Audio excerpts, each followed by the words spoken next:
अंटीलिया कहने को तो मुकेश अंबानी की है, पर अगर आप इसके पेपर्स देखोगे तो ये building Antilia private limited company के नाम पर रजिस्टर्ड है, जिसके डायरेक्टर्स हैं सतीश रामलाल और सुंदर माथुर। लेकिन इनडायरेक्टली इस कंपनी को कंट्रोल करते हैं मुकेश अंबानी। अब सवाल यह है कि आखिर रिच लोग अपने नाम पर बिल्डिंग क्यों नहीं रजिस्टर करवाते, क्यों ये हमेशा किसी कंपनी के नाम पर प्रॉपर्टी खरीदते हैं।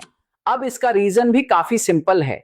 जब भी आप कोई प्रॉपर्टी अपने नाम पर लेते हो तो वो आपका पर्सनल एसेट कहलाती है। इसलिए उस बिल्डिंग पर किया गया खर्चा जैसे मेंटेनेंस, इलेक्ट्रिसिटी बिल, स्टाफ की सैलरी, सिक्योरिटी कॉस्ट, ये सब आपके पर्सनल एक्सपेंस में काउंट होता है और इसी वजह से इन सारे एक्सपेंसेस पर आपको कोई टैक्स डिडक्शन नहीं मिलता। लेकिन जब यही प्रॉपर्टी कंपनी के नाम पर रजिस्टर होती है तो वो सारे खर्चे, maintenance, electricity bill, staff salary, सब बिजनेस एक्सपेंस माने जाते हैं। और क्योंकि प्रॉपर्टी कंपनी के नाम पर है, इसलिए इन एक्सपेंसेस पर टैक्स डिडक्शन मिलता है, यानी लीगली टैक्स बचाया जाता है। अब दूसरा बड़ा फायदा समझो, अगर फ्यूचर में प्रॉपर्टी किसी और के नाम ट्रांसफर करनी हो तो प्रॉपर्टी बेचने की जरूरत नहीं पड़ती। बस जिस कंपनी के नाम पर बिल्डिंग है उस कंपनी के शेयर्स ट्रांसफर करने होते हैं, ओनरशिप अपने आप ट्रांसफर हो जाती है। और इसका सबसे बड़ा फायदा क्या है, जो 5 से 8% तक की स्टैंप ड्यूटी प्रॉपर्टी ट्रांसफर पर लगती है